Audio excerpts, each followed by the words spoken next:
Hi everybody, my name's John Woodcock. I'm a teaching and learning manager. I'm part of library services, and I've been responsible for weeks 3 and 4 of the scientific writing kook, week 3 being on literature searching, and week 4 being on using RefWorks to cite and reference the articles you found in your literature searches. This Google Hangout is all about week 3. So this week, I'd like you to come with your questions, ask me your questions about literature searching, how you found using the databases, if you've had any problems finding the databases, any problems building your search. This is the place to ask those questions. I'll be here for an hour, so feel free to ask anything you like. In the meantime, I've got some topics that I'll discuss online. Thank you.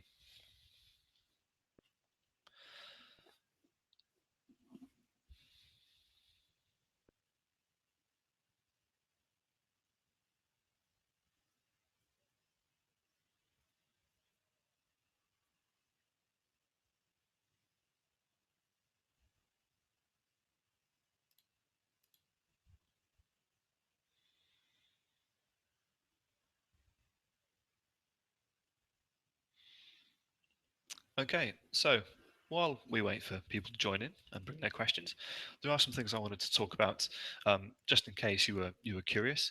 So the first one is about other databases. In the section in week 3, we've used Medline, Ovid Medline, and Web of Science, so two very kind of general databases for clinical medicine, biomedicine, but they are by no means the only databases available to you. There are two other examples I wanted to kind of talk about, describe, and show you where you can find them. The first one is called Embase. You may have heard of this already, you may not. Embase is a vast database that deals mostly with pharmaceutical and drug research literature. So where Medline has a strong clinical medicine focus, Embase has much more of a pharmaceutics and pharmacology and drug research focus. So Embase is a database that started in 1974. It has over 30 years of literature with which to draw from. So it's a huge database, very, very thorough in terms of the drug research literature that's available. Over 18 million articles. So again, even though it's not as long as Medline, it is a huge resource for you to use. It's focused mostly in the Netherlands, so there's a strong European literature focus to it. Where Medline is American, it's got a strong US literature contingent. Embase is focused much more on European literature, so different focuses on each database. It's an Ovid database like Medline. You can access it through the same um, database interface as where you would choose Medline. Embase is slightly above it, up at the top, and again can be accessed through the tabs of your library subject guide. And I'll demonstrate that in a second when I talk about the next database. The next database is called Scopus. So Scopus is a multidisciplinary database. It's a much wider focus than Medline and Embase, and it focuses much more on the physical and life sciences as a whole. So things like medicine, biochemistry, but also physics, geology, geography, chemistry. Again, it really is um, a wide range of literature available to you. There are over 54 million individual items, and items like books, journal articles, conference proceedings. And again, that is a staggering amount of literature available to you. Um, Over 30 million, so more than half of that have been added since 1996. So over half of the 54 million items are published within the last 25 years. So that it's a huge amount of work. It's a huge amount of literature, and that's available to you as a student at King's. Another another useful tool of Scopus, or its properties, is the ability to look at which papers have been cited by other papers. So when you have your list of results, you can look up essentially the where that paper appears in other papers' bibliographies. And I'll demonstrate this in a second. So I'm going to demonstrate it now. What I'd like to do. So first of all, we're going to go to our libguides. Here we go. So this is my library guide screen. So here we go. We went to libguides.kcl.ac.uk, and this is the library guides homepage. So these are all the different subjects that we have. Um, these are all the different subjects that we teach. So here we have chemistry, classics, to music, to nursing. Bioscience guides, which I'm concerned with, are in the life sciences and medicine tab over here in the middle. I'm going to click this tab. here we have medicine, Common Year 1 biochemistry, bioscience education, pharmacology, etc., etc. And in case it hasn't been reinforced during your course, your time at King's, the library subject guides really are the first place you need to go to find information on literature and databases. So I'm going to choose bioscience education as my guide. It's a very good general guide aimed at the students in the entire school. And here we have the homepage. We have key library links, reading lists, library search. I'm interested in databases, so I'm going to choose the databases tab over here. This page has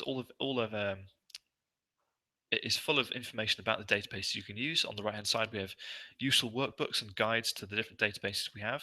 Um, Databases might look different, the interfaces might be different, but they will all perform the same kind of function. They essentially are finding literature for you to use in your research, and we have different guides on how to use them differently. Over here on choosing a database on the left side of the screen, at first you can see Medline. Again, kind of it's most prominent because it's a very good general clinical medicine and biomedicine database. But underneath in the column, we have some others. So here's Web of Science, which we should have used previously as part of the course. And again, here is MBase. So like I said, 1974 onwards, focus on pharmacology, drug research, and toxicology. And again, it mentions the European perspective. If I want to activate MBase, I want to enter MBase, just click on the name of the database. And because Ovid are fairly strict with how you access their databases, you'll have to log in like you did for Medline. And like I said, the interface and the login system are the same because it's the same platform. So I've chosen the UK Access Management Federation from the list. I've scrolled down the box of universities to King's. There we go, King's College London. Chosen login, and I'm going to enter my details.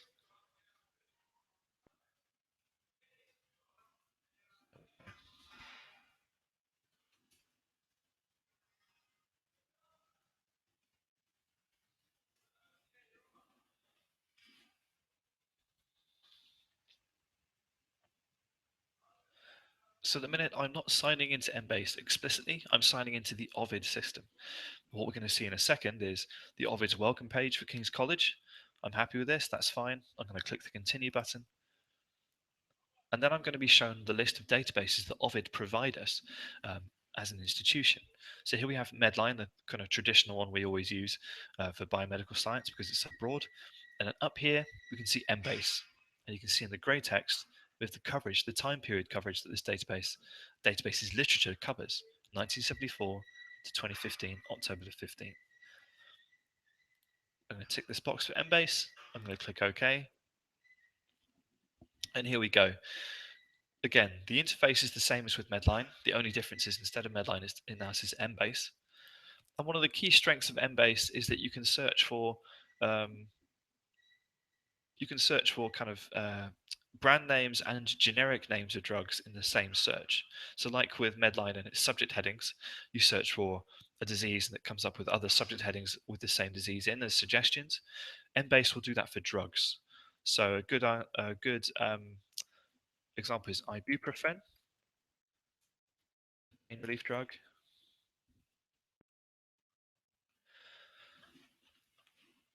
So ibuprofen is a brand name, and it's also suggesting that we use the codeine phosphate, um, famotidine, hydrocodone, ibuprofen derivative, ibuprofen lysine, pluoxycodone, etc., etc. So it's taken my search term of ibuprofen, and it's suggesting terms of its own based on its own focus of literature. So instead of giving me disease names, it's giving me drug names and drug compositions. There's a very strong um, advantage to using Embase if you're looking for pharmacology or drug-related literature. This is its main strength, essentially. So that's a very very quick introduction to Embase. And again, I would just point out that the include all subheadings and explode functions work the same way as with Medline. The only difference is the names of the terms that it's going to suggest.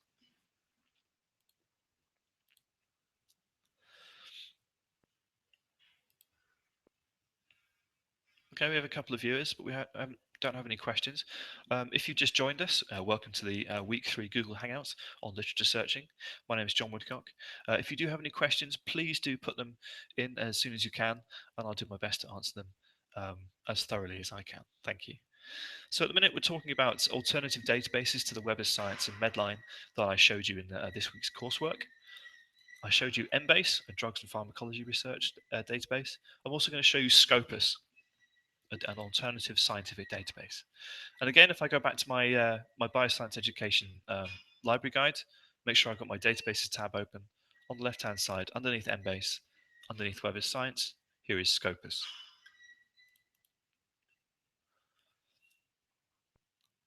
There is the Scopus search interface. So it looks a little bit different to Ovid, Medline, Ovid Embase, and Web of Science, but again, it does the same things. It'll take your search terms and it'll match those search terms against published articles within the database. So Scopus is a free text database. It doesn't use subject headings like Medline. So you'll have to think of it in terms of, like with Web of Science, you'll need to come up with synonyms, come up with alternative terms, alternative spellings. You'll also need to use the things like the truncator, the asterisk, the phrase searching, the quote marks, and all the other tips and shortcuts for when you're using a free text database. So there are a couple of other things that Scopus does that the other databases won't do. One of these, like I mentioned previously, was the ability to see where your search result has been cited in other papers. Now, a good example of this is search for polymerase chain reaction. Again, because it's more than one word all at once, I'm going to put it in quote marks because it's a phrase search. My search term in, click the search button, and here we go. Here are my search results. 733,000 search results. That's fine. What I'm interested in is um, the paper with the highest citation rate, for instance. So over here on the top right-hand corner, we've got the sort options. The default setting is the date. Quite reasonably, you want to see the most recent articles first. You see articles up here with 2016, so these are due to be published in print next year, but they're already available electronically. That's quite common in databases, especially scientific databases where the output is so strong. You can scroll down, you can see the journal name that they've been published in, the article title, the article names, and instead of the date, I'm interested in the site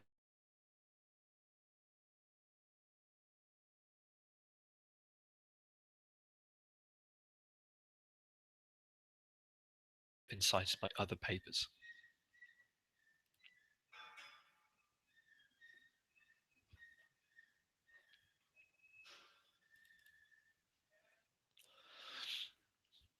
A slight error with Scopus there. I'm just going to rerun my search again. Polymerase chain reaction. Here are my 730,000. I like to sort them by citation order. There we go. That's what I'm looking to see. So now instead of date order, you can see over here in the corner this number. This number is the number of papers that have cited your search result. So we have number one, analysis of relative gene expression data using real-time quantitative PCR and the 2-delta-delta CT method by Livak and Smitjin, published in 2001, cited by 38,616 other papers. That's incredible. That's a huge number of citations, and this is a good way of picking out the most impactful or the most influential papers in a given topic or a given search result. Now, this isn't a guaranteed thing. This isn't always guaranteed. This paper is any good.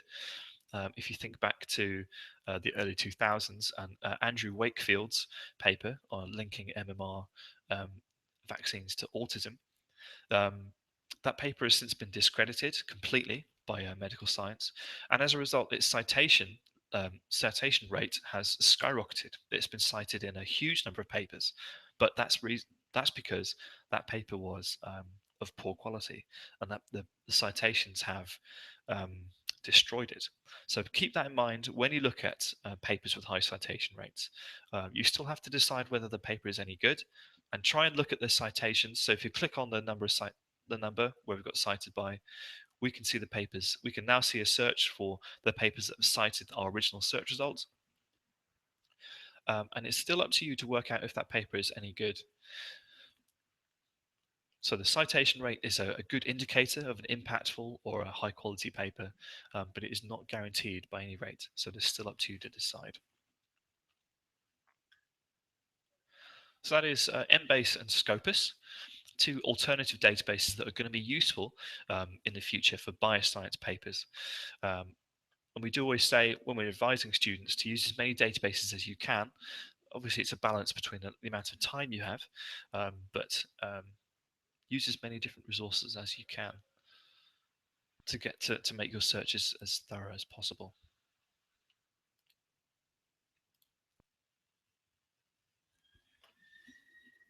There we go. So I hope that was useful. That's often a question we get asked at the desk, and as specialists, you've given us these two databases, but what else can we use? And we always say go to Embase and go to Scopus as well, because they're incredibly helpful. They're incredibly broad. They're very thorough. They're very authoritative, and they can help you find literature you need.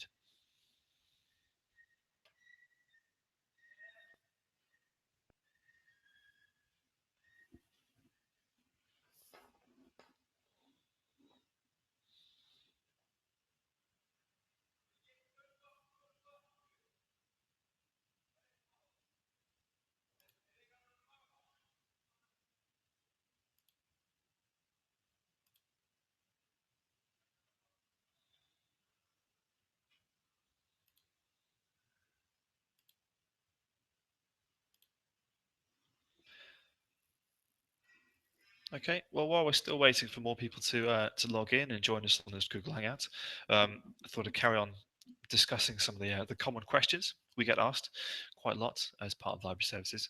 So, first one was using other databases. The second one is search tips, how to find literature in these databases in the first place in order to use it. Um, so the first thing I always ask or I always look at when I'm presented with this kind of question is, have you focused your question? Is your research topic sufficiently focused as to be efficient and useful for a database? And the thing I usually ask a student who's come to me is, can you answer your question either with yes, no, or I need to do more research? Um, that is a good place to start. It's by no means the only way to ask a question of a database, but it's a good place to start, especially when you're an undergraduate and you're looking at a very narrow kind of research focus. Can you answer your question in one of those three ways? Is it a yes or no question? If it can't be answered that way, then maybe you need to step back, think about how you can focus your question, how you can really tighten the terms up. Think about if you've used quite um, um, ambiguous language, unfocused language. I had a question recently about how do I how can I increase how can I improve someone's diet? How can we look for studies that improve people's diets? And on the one hand, yes, that's a good question. Public health is a good thing to be interested in. But on the second thoughts, we thought, well, actually, how are you going to measure that? How are you going to measure the improving or improving quality of a diet? Was it calorie content? Was it the proportion of fruits and vegetables in a diet? So these are things you're going to have to think about, and this is especially important for things like if you are, for instance, looking for physical activity. Is there a particular type of physical activity? Is there a particular type of drug you're interested in? Is there a particular type of intervention you're interested in? Usually, thinking more about your terms and how specific you need to be will help you in the long run run a more effective search. Um, the clearer you can be at first, the clearer you can make your question, the easier a time you'll have when you come to search a database. Because what you're doing is you're clearly setting out your inclusion and exclusion criteria. And what this means in practice is, with very clear inclusion and exclusion criteria, you'll spend much less time thinking about whether a paper can be included in your study. And it'll be easier to decide either yes or no. Either yes, it meets my requirements. No, it's a different cohort, or it's a different place in the world, or it's a different kind of drug. I don't need to use it.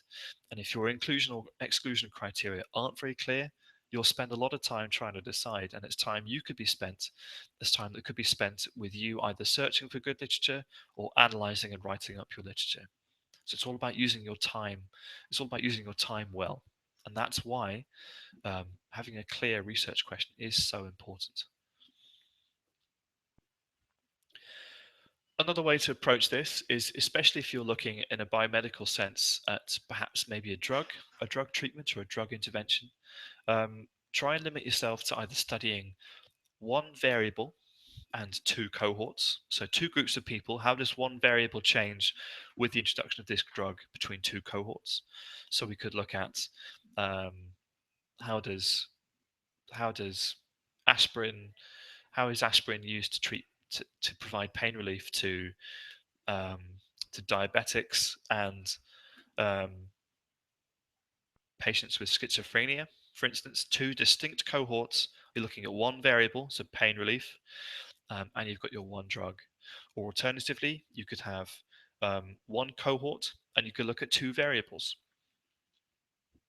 pain relief and quality of life in a group of people suffering from schizophrenia or a group of people suffering from diabetes.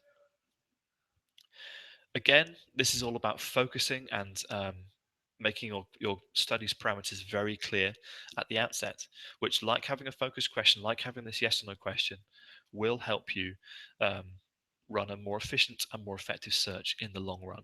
And again, it's all about using your time effectively. You don't want to be sat there for weeks thinking, is this paper any good? Is this paper any good? You need to be able to decide straight away. And that's what this course and that's what this discussion piece is all about. Another quite common query we're asked is, have I used the right keywords? And really, that's kind of down to you guys. That's down to you guys to figure out. Different ways of finding keywords includes using PubMed. So when you have your research question, break down your research topic into its keywords, into its key topics. Type these topics into PubMed and see what search results come up. See what terms appear in your list of search results. You might have missed a drug's generic name, a brand name, or a chemical name. If you're looking for drugs, if you're looking for drug interventions, you may have missed a particular type of study. You may have missed a way of describing a cohort, especially in terms of spellings. Maybe if you're using UK English, make sure you've also included US English to make sure you've got literature from overseas, especially from Australia, Canada, and New Zealand, and the United States. These are countries which produce large amounts of English language literature, and it's going to be relevant for you. But you have to make sure you've captured it. You have to make sure you searched for it properly. So when you're searching for literature, make sure you've used the right kind of subject heading. And you can use PubMed to explore the subject headings. You can use Medline to explore subject headings as well. When you type your search term into Medline, what you'll get is a list of suggestions. So you'll have yours at the top, and then it will say, what about this? What about this? What about this? Use them, explore them. Another function of Medline is its ability to produce scope notes. And scope notes are where a piece of the web page is where it will describe your subject heading for you.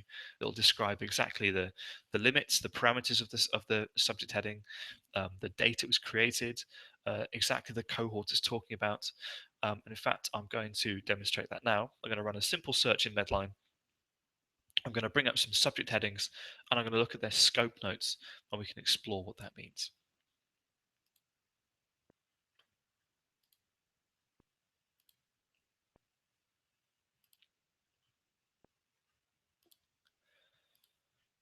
So to do this, I'm going to go back to my Scopus example, and here we have back to my bioscience education databases page on my subject guide. Over on the left here is Medline.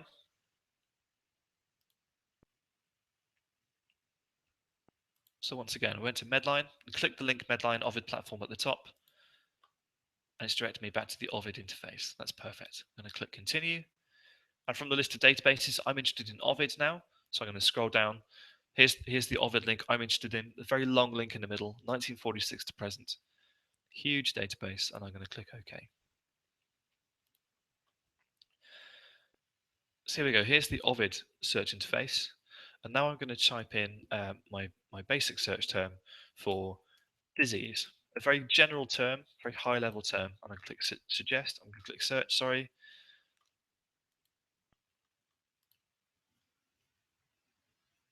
So I'm going to use my search term disease. I'm going to make sure we've got map term to subject heading. What this is doing is this is telling Ovid to take my search term and mold it to its own list of subject headings. Make sure you've got this tick to use the subject heading function. I'm going to click search, and here we go. So it's taken my search term disease, and it wants to know exactly what I mean. It wants to know exactly what subject heading I want to use. So we have acute disease, Addison disease, Aleutian-Mink disease, Alexander disease, Alzheimer disease, etc., etc. Now I could choose any one of these, but if I wanted to be sure, if I wasn't sure exactly what this disease was referenced to or what the subject heading dealt with, I can click on the scope note over here. Now each subject heading will have its own scope note. It's a blue circle with a white eye. So for instance, Alzheimer's disease, I'm going to click the scope note, and it's going to take me to a description of that subject heading.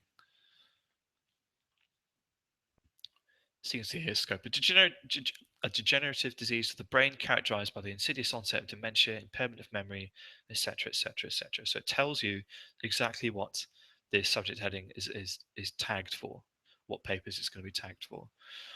You can see a year of entry. So this subject heading has existed in the past, and it was used in different ways at different times.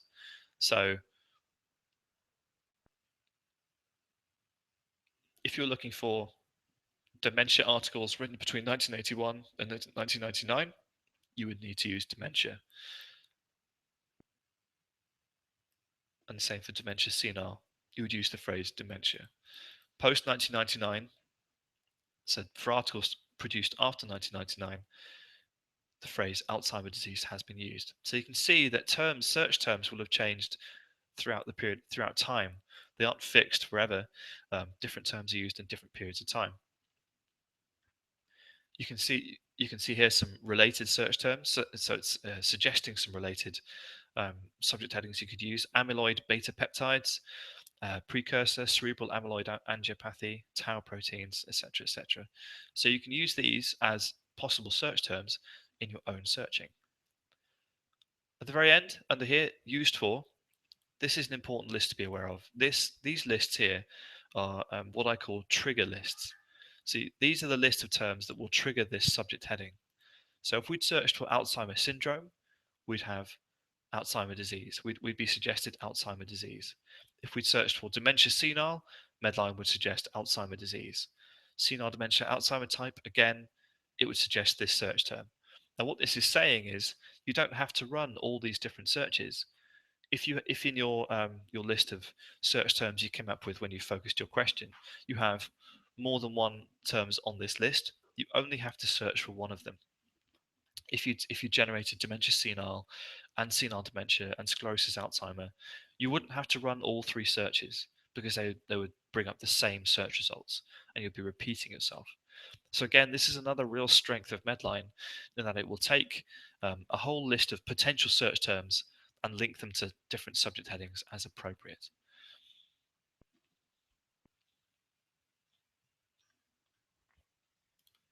And again, if you think that you can use any of these subject headings, that's fine. A best practice is to search for one subject heading at a time. So if I was interested in Canavan disease, I click Canavan disease. A good practice, again, as we should have seen in week 3's course, is to use explode wherever you can and include all subheadings, and then press continue. If I was also interested in Borna disease or Chagas disease, I would rerun my search, then just choose Chagas disease from the list. I wouldn't choose two subject headings because this can make combining your search very complex in the future. The best practice really is to use one search term at a time, like this. Press continue, and then you have one search in each search number. If you start combining searches within the without using and or, it gets a little complex and it's difficult to work out where it's going wrong if it goes wrong. So that's how to use the scope notes in the subject headings and why they can be useful in Medline. Scope notes will also appear in other Ovid databases, but they might not be as extensive as with Medline. In my experience, Embase scope notes are very good, but if we look at other databases, PsycInfo, other Ovid databases, the scope notes aren't quite as extensive. So I really recommend you use the scope notes in Medline and Embase if you're looking for other search terms, or you're looking for suggested subject headings or alternative spellings, for instance. If you've been using Scopus or Web of Science, don't forget that these are not subject heading databases. These are free text databases. And what that means is that um, it will not suggest search terms for you. It will take what you've written literally, and it will search for exactly what you have written. So this is where you need to think of the alternative spellings, UK and US English being a common example. Synonyms, um, different ways of describing the same thing. If you've used a phrase, for instance, I used polymerase chain reaction, PCR. Will you also have to search for PCR? For Scopus, obviously it's given us PCR, even though I searched for polymerase chain reaction. So Scopus is a little bit more complex. Um, but these are all things you have to think about. How can I describe my search terms in different ways, different spellings? Have I used acronyms? Has my search term changed in the recent past? Will I have to include a different search term to include things from a certain period of time? These are all things you have to think about. And hopefully, week three's coursework will have helped you to do this. There are some shortcuts that you can use, shortcuts and tools. The best known one is the asterisk in Web of Science, which is the truncator. The truncator uses your search term and searches for all endings on the end of that word. So if we were to search for, um, actually, I'll demonstrate it. We'll search for parent, parent with an asterisk, and we'll see what search terms come up.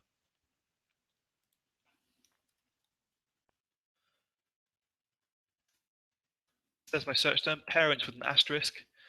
Here are my search results. So we've got the word parent has been turned up.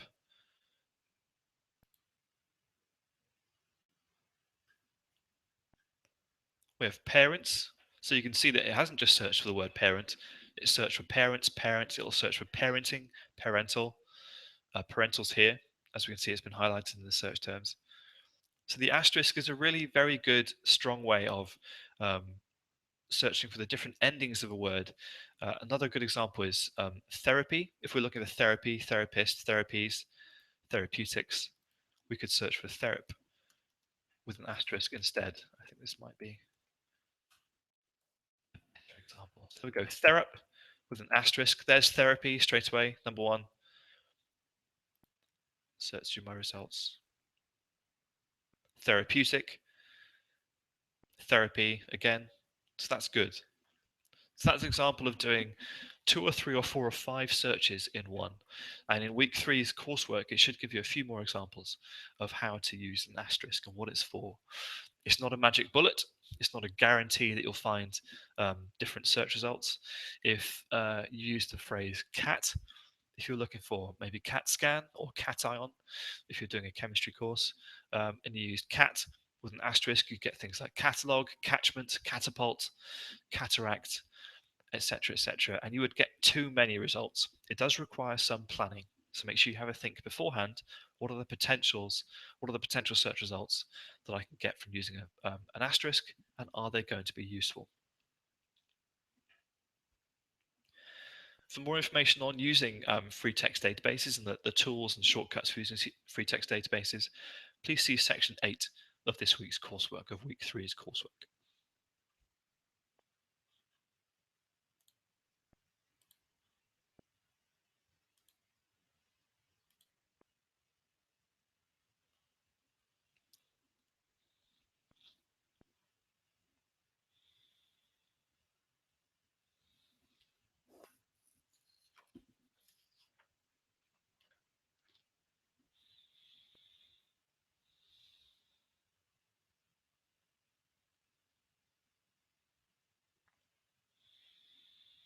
So once again, if you've just joined us in this Google Hangout or you've started viewing a recording, my name is John Woodcock. I'm part of Library Services.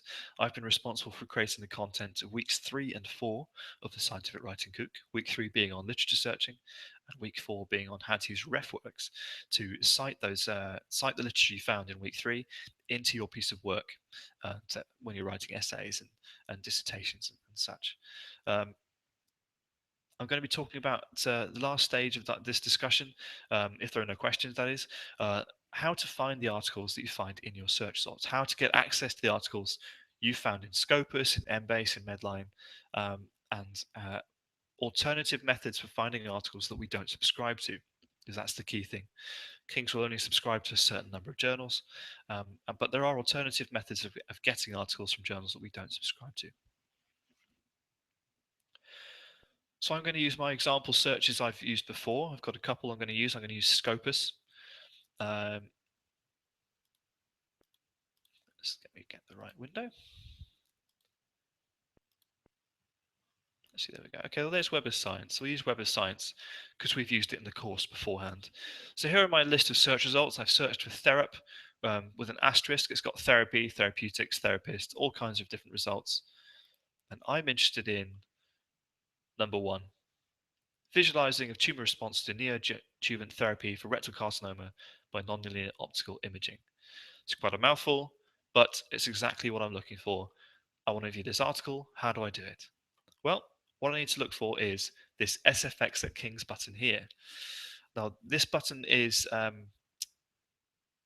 this button is the SFX system. The SFX system will take the information from the search results you've chosen. So here, number one, it's got IEEE Journal of Selected Topics. It's going to look for the volume, the issue, and it's going to check in our subscriptions list to see if we have a subscription to this journal and if we have subscribed to this journal's period, the most recent edition of this journal. So I'm going to click it. It's going to open up in a new tab and it's going to give me one of two messages. It's going to either say full text available online, like it does here, that's great, or it will say something else and we'll explore that later. So if we have full text available online, that means we have a subscription to this journal, and then we should be able to get access to this article. I'm going to click the link, full text online.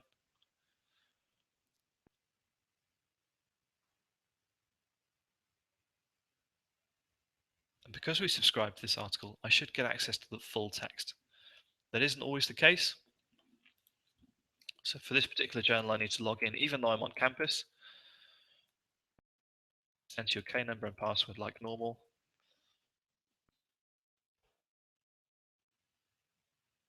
And it should take us straight through. There we go. And there we go. There we have it. We've been taken straight to the articles page.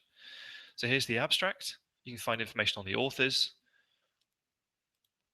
You can find its reference lists. That's quite unusual. That's quite a powerful thing. So here's the bibliography of this paper itself. And again, here you have the SFX links to find those papers as well. So you can kind of explore the bibliography of every paper you're interested in. That's good. And here we have data on which papers have cited this paper. Now, this paper is very new, so it's unlikely to have been assimilated into the general knowledge. But as time goes on, as more papers and more authors discover it, they'll use it more and more in their work, and more citations will appear here. You can find information on its keywords. So these are the keywords that either the journal authors, the article authors have suggested themselves, or over here, IEEE terms. So these are, like with Medline, the journal's own terminology. So this paper will come under these terms instead. So here are the author keywords. Here are the author keywords they've suggested. These keywords have been assigned by experts, by people who have been employed by the journal to keyword the papers based on their subject. And here we have this high-level general terms that the journal itself uses. So this IEEE Explorer, this is a very kind of very thorough, very helpful journal, providing a lot of information about the journal paper. Not every journal paper is going to be this good. Not every journal paper is going to be laid out this way, but most journals have the same kind of things, the same kind of functions, but they might call them different things. The last thing I'm looking for, I'm happy with the abstract, I'm happy with the keywords. I'd like to know how to download this paper. What I'm looking for is a button or an icon or a link that says something like this: full text is PDF, or full text PDF in brackets, PDF full in brackets, or PDF free. What I'm going to do now is I'm going to click this button. Because we have a subscription to this journal, because we've paid for access,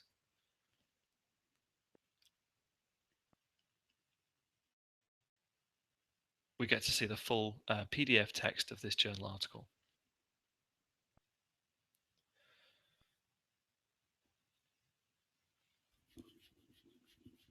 So it might take a little while to download, especially if the PDF is very large. But you'll also be able to do this off campus as well as on. There should be no difference to the level of access you have at home or out of campus than you would as you would in a library. Very rarely we'll have journals and databases that are restricted to on-campus access, but that's very rare. So if you are having problems accessing a journal, you think you should get access to an article, you think you should have full text access, get in touch with library services. You can email us, you can come to an inquiry desk. We have an online chat function. Get in touch as quick as you can, and it's probably an issue, it's probably a problem, and we can try and fix it as best we can. So here we go. Here's the full text PDF of my article. That's great. I want to save it.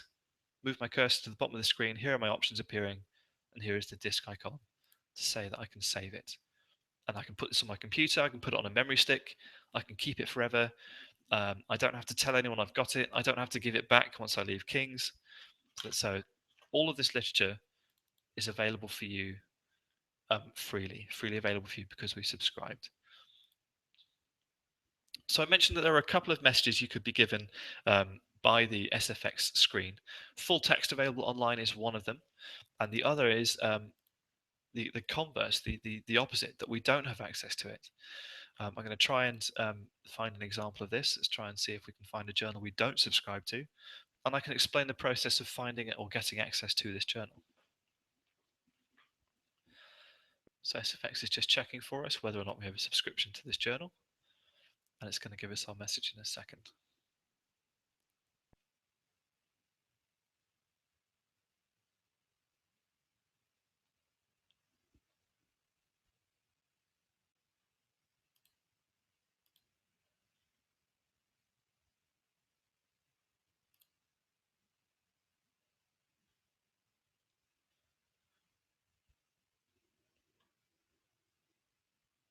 I can see some people who just joined the Google Hangout. Welcome to the Google Hangout. If you do have any questions for me, type them into the question bar. They'll pop up on my screen, and then I'll answer them as best I can. So welcome to the Hangout. Like I said before, if you just joined us, my name is John Woodcock. I'm part of Library Services, responsible for weeks 3 and 4 of this scientific writing kook. So this is another example of a full text journal. So that's great, but it's not what I'm looking for. I'm going to keep looking. Sooner or later, we'll find an example of a journal article we don't subscribe to, but we can explain what to do in that case.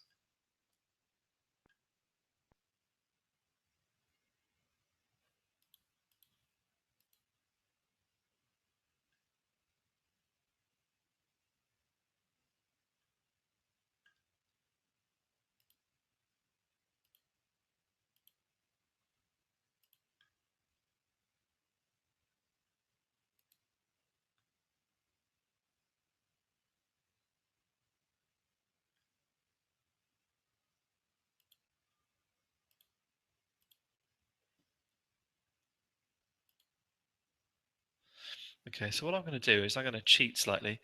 I'm going to take out the English language papers, and I'm going to just look for German, French, and Russian, maybe, yeah, and Japanese papers instead, because we're less likely to have a subscription to these papers. Let's try this one. Let's try Chiberg. Ah, excellent. Okay, well, there we go. So if we don't have a subscription to a journal, and you've clicked the SFX for a journal's article, you'll see a screen like this. So we have different options. We might have it in print. These are just suggestions. Essentially, this screen means we don't subscribe to the journal. It's trying to give you some suggestions. So you can see that you can check Senate House Library if they have. If it was a book you're looking for or a journal, Senate House might have access to it. Senate House is a central library for the University of London. It's more focused on the social sciences, humanities and social sciences. So if you are a biochemistry student, your Senate House is unlikely to have your journal. The link we're interested in, the link I'm interested in today, is this third one here. This message here. If we do not have it in print, we can try and get it for you. This basically means we don't have it in print, and we can request it for you. And this interlending and document delivery refers to one of the central library services teams, the interlending team. What this team does is this administers the interlibrary loan requests that students and staff send to other university libraries to get access to books and journals that other libraries subscribe to, but we don't. So if I click on this third link here, what it's going to do is it's going to take me to the library catalog. It's going to take me to my library catalog account where I can submit an interlibrary loan request for this journal item. An interlibrary loan request is not like a reservation request on a King's item. We send interlibrary loan requests to the British Library, we send them to Oxford, to Cambridge, Liverpool, Manchester. We send them overseas if we can't find an item within the UK. And what we're doing is we're asking other universities to lend us copies of journal articles or books um, for free to you. So journal articles will usually be emailed to you directly as a PDF copy. So I'm going to I'm going to fill in my details here. And books will be sent, physical books will usually be sent to a library of your choice. We choose to pick it up. I'm going to demonstrate what I mean in a second once I've logged into my catalog. Here we go. So again, we went through this third link. It asked us to log in with our K number and password. That's fine. It's taken us straight through to the journal article request page. It's filled in details for us because we've used SFX. It's very helpful. It's done it for us. And it's included as much information as it can. It's given us the journal title, the ISSN. That's the identifier. That's the journal's identifier. How you found it. So WK, Web of Knowledge. You can see that there are some fields with stars. These are the essential fields that we need to provide someone else the information to find this article for us. So the ISSN is not essential, but the title of the journal is. That's fairly straightforward. Hopefully it's easily understood. The author of the article. Normally you would only need to include the first name, but in this case SFX has given us all of the articles. And then the title of the article underneath, reliability, repeatability, etc., etc., etc. You can see here it hasn't given us the page numbers, and as this is marked as an essential field, we will need to go back to our reference. In this case, I'm going to use my SFX button, SFX page, and I can find the page numbers at the very end of the source here, 277 to 283, 277 to 283. If there are any other requirements you have, you can put them in the free text note. If you need a translation of an article's in a different language that you don't speak, and you need it translated, you can request it here, but we cannot guarantee that we can get you a translated copy. Lastly, under here, you need to pick a library to pick up. This is just in case we can't get an electronic copy of an article for you. Sometimes copyright or licensing restrictions mean that we have to only provide a photocopy, and in that case, we'll send it to the library of your choice. And if you've selected a book, the book will be sent to the library that you choose. So I'm going to choose Franklin Wilkins. There's my completed article request. All my essential details are there. All my essential information is there. Read through the terms and conditions. Once you're happy, press the button and click go. And your request will be saved to your account. It'll be saved onto your borrowing account. So if you wanted to check up on its progress, you can go to a library desk. You can go to any library inquiry desk, give the staff member your card. They can look up the interlibrary loan on your borrowing account and they can advise you of its status. And up here, we've got request a book. So you can see the fields are different for book requests from journal requests. But again, there are some things that are essential, the year of publication, the book's title, obviously, the book's author. Everything else is kind of useful, but not essential. You choose a pickup location. And once you've done that, you can click go and it will be logged for you. Journal articles can take about a week, depending on the obscurity of the journal or the rarity of the information. If it's a foreign language title, it might take a bit longer if we have to ask a university from overseas. Books generally take about 2 weeks because it's a much more involved administrative process. Someone's got to find a book. A member of staff has got to find a book. They've got to put it in a box. They've got to ship it to us. And that generally takes about 2 weeks. These are very general time frames. Sometimes it's much quicker. But like I said, depending on the obscurity, if it's very rare, it can take a bit longer.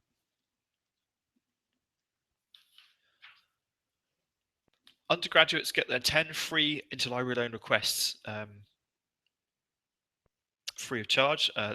Undergraduates get their first 10 interlibrary loan requests free of charge. If you submit requests after that, we'll charge you a subsidised rate. It's currently £3.50 for a journal article and £6.50 for a book. And these costs are just simply to help cover the institution's costs when they assign a member of staff to look for the item, because it can take some time. So again, that is a subsidized rate, but undergraduates get the first 10 items, first 10 requests free. So it's a really good way of finding books or journal articles that we don't subscribe to. If you find a book that we don't subscribe to and you think it'd be useful for um, if your course in general, then um, get in touch with your tutor, or you can get in touch with library services. So here's the library services homepage. I think if you go to contact us, and then suggest a resource. And what this does is this fill in your details here. Tell us about the item you're suggesting, if it's a database or a journal or a book, and give us a reason why you've suggested it, if it's really useful, if it's up to date, if it's got good pictures, good explanations, and we will investigate um, buying that book in. So if this is a book that you think would be good for your course in general, um, let us know, and we'll do our best to investigate if we can buy it or not.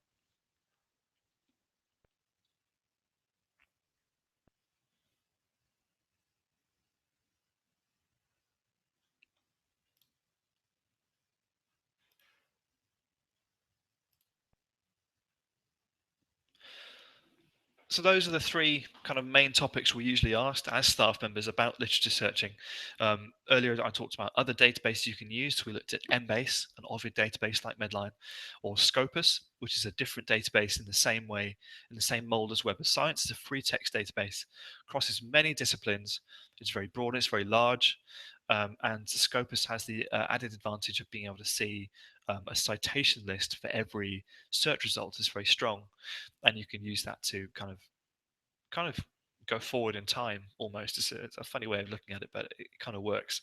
If you find a search result, you can see which papers have cited that paper, and then you can see which papers have cited that paper, um, and you can follow the chain. It's like a chain of links through the research process, and you might be able to use that process to find alternative papers, find similar papers to yours um, that you're not finding with your search results. Maybe it's a perfectly legitimate way of searching for papers.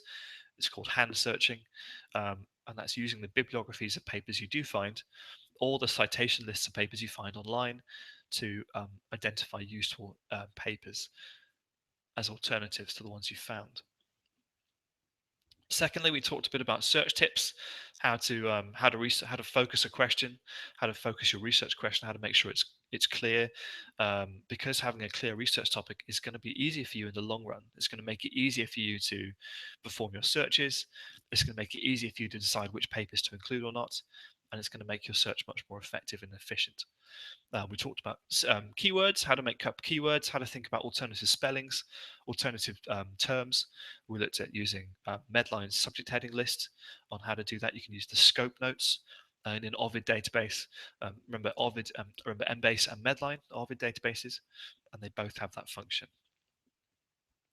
And lastly, we looked at using an asterisk, the truncator, to make our search a bit more flexible. So we had two examples. We had parent, and then an asterisk looks for parenting, parental, and parents. And then we looked at therap, an asterisk, therapy, therapeutic, therapist, therapies. And what this is doing is this means you don't have to search for those words individually. And in the case of therap, especially, you're doing kind of 5 or 6 searches in one, and so you're being a lot more efficient. And then lastly, just now we've talked about how to find the full text of an article from a search result. And using that SFX button, you can either find a full text or you can submit an interlibrary loan. We talked about interlibrary loans at the very end. So I hope that's useful. I hope you have found the week through the course helpful and informative. And look forward to seeing you for week 4, where we deal with referencing using RefWorks, an online software you access through a browser that links with MS Word to cite your papers in a clear, consistent manner in keeping with how your department would like you to use it. We'll talk about the referencing styles, we'll talk about how to find the styles, we'll talk about the LibGuide, and all the resources you need to use RefWorks effectively. Thank you.